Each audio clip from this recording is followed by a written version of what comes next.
Sore hari selepas waktu asyar, Dimas terlihat tengah berdiskusi dengan Joe, Harry, dan Andy. Mereka tengah duduk di ruang tengah kediaman Dimas. Pokoknya gini aja bro, lu semua harus siapin tenaga selama perjalanan dan pendakian, ucap Dimas menyarankan. Sudah, urusan badan sehat sih lu juga kan lihat Dim. Nih lu lihat kan gua, Harry sama Andy juga sehat, sahut Joe sambil menunjuk. Iya gua juga tahu lu semua sehat Joe. Tapi untuk pendakian kali ini, adik gua sama temennya mau ikut bro. Jadi ya kita harus bawa 2 mobil, ucap Dimas memberitahu. Tenang Dim, urusan mobil sih mobil gua juga nganggur. Gua udah gak sabar pengen lihat puncaknya Gunung Lawu, sahut Joe tertawa. Apa lu udah tahu tentang gunung itu Dim? Tanya Harry mengerutkan alisnya. Iya gua tahu Her. Dan untuk pendakian nanti kita jangan berkata atau berbuat yang tidak-tidak. Karena yang gua tahu katanya Gunung Lawu itu aura mistisnya kental banget, maka dari itu gua saranin agar pendakian kita nanti lancar. Kita harus mematuhi apa yang dilarang di sana, jawab Dimas menjelaskan. Haha, lu semua masih percaya hal yang begituan bro? Halah, udahlah jangan mikir hal begitu, yang penting kita mendaki terus senang-senang di sana, haha, sahut Joe meledek. Lu gak boleh gitu Joe. Apa yang dibilang Dimas itu benar, ucap Andy memperingatkan. Benar apanya? Lu cuma baru tahu dari orang yang bilang. Katanya saja. Udahlah, gua gak percaya dengan setan atau apalah, timpal Joe seakan kesal. Ya walaupun lu gak percaya sama hal begitu juga, lu jangan begitu Joe, gak baik, ucap Harry mengingatkan. Sudah Her, pokoknya sesuai niat kita saja, kita kan niatnya juga mau mendaki gunung itu. Jadi susahlah, fokus saja mendaki, jangan mikir ini dan itu, timpal Joe dengan raut wajah kesal. Sudah, jangan diributin. Karena ini udah sore, jadi sekarang lu semua pulang terus nyiapin semua perlengkapan. Nanti malam jam 8 kita berangkat, ucap Dimas memperingatkan. Iya bro. Ya udah ya kita pulang dulu, mau kemas-kemas, haha, jawab Joe tertawa. Setelah diskusi selesai, kemudian Joe, Harry, dan Andy pulang ke rumahnya masing-masing. Sementara Dimas masih terlihat duduk-duduk di kursi itu. Ketika Dimas tenaga duduk santai, terlihat Yani dan Siska memasuki rumah itu. Yani tersenyum melihat kakaknya dan terus menghampirinya. Ini kak, teman aku namanya Siska, ucap Yani kemudian tersenyum. Dimas kemudian menyalami Siska dan mempersilahkan Yani dan Siska untuk duduk bersamanya. Oh ya Siska, kamu sebelumnya pernah mendaki juga? Tanya Dimas. Sudah sih kak, 1 kali waktu itu aku ikut saudara mendaki di Gunung Ciremai, jawab Siska menceritakan. Oh ya syukurlah. Kalau si Yani ini kan belum pernah sama sekali sis. Udah dibilang jangan ikut, tapi ini anak ngeyel, ucap Dimas sedikit tertawa. Ya biarinlah kak, aku juga akan pengen tahu, pengen ngerasain berdiri di puncak gunung itu seperti apa, sahut Yani sedikit kesal. Tapi kamu udah bawa persiapan kan?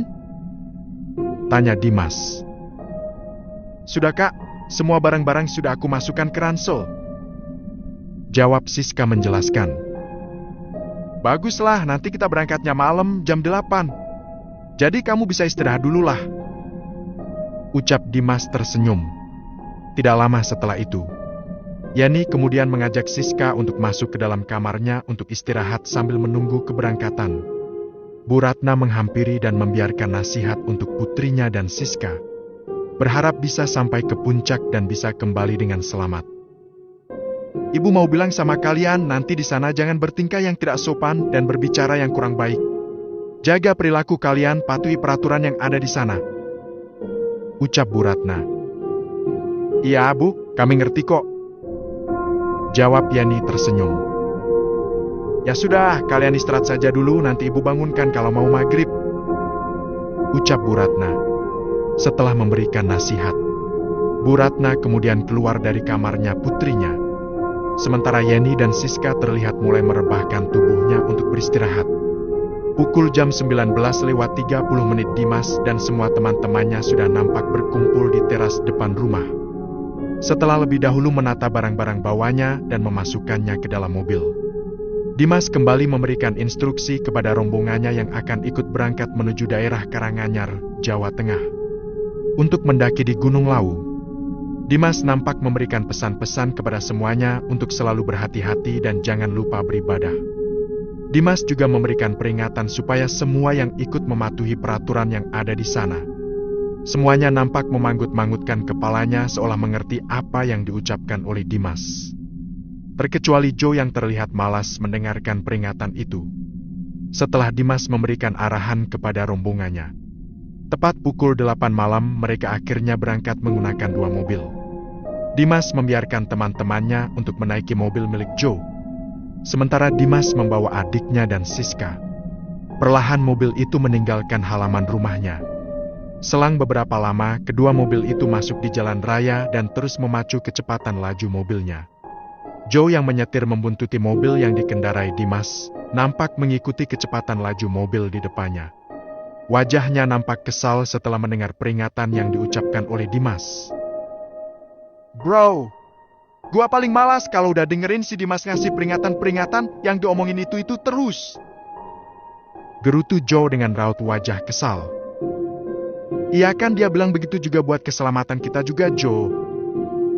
Sahut Harry dari belakang. Gua tahu, Her.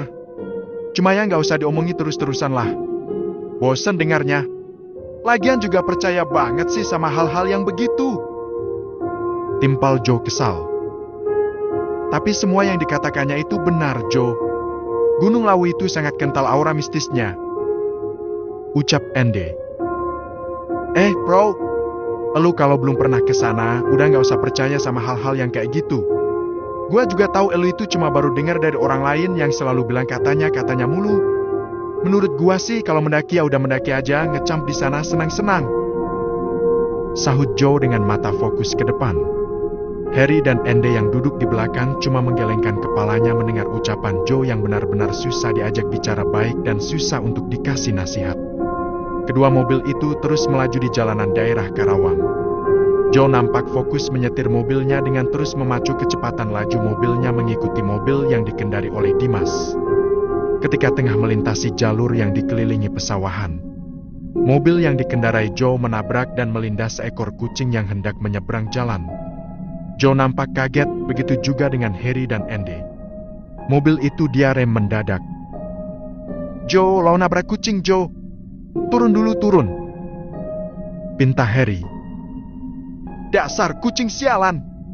Sudah, cuma kucing doang kok. Sahut Joe yang bergegas kembali melajukan mobilnya. Wah, elu parah, Joe. Harusnya tadi elu turun dulu, kuburin itu kucing.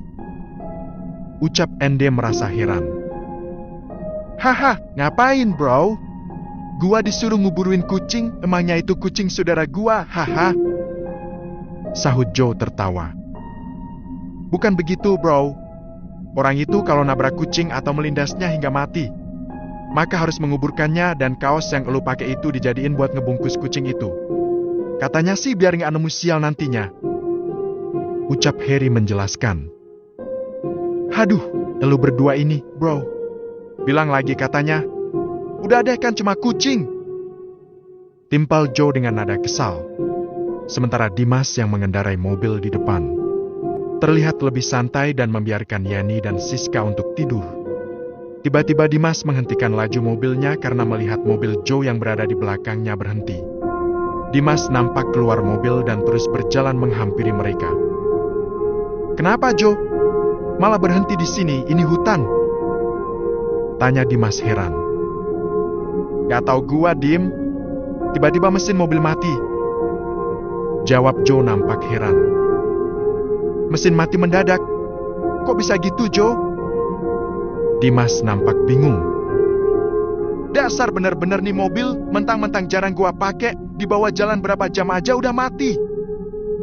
Ucap Joe nampak kesal. Harry dan Ende nampak heran dan langsung berprasangka mengenai kucing yang diindasnya itu. Apa ini gara-gara lu tadi nabrak kucing, Joe? Harry berprasangka.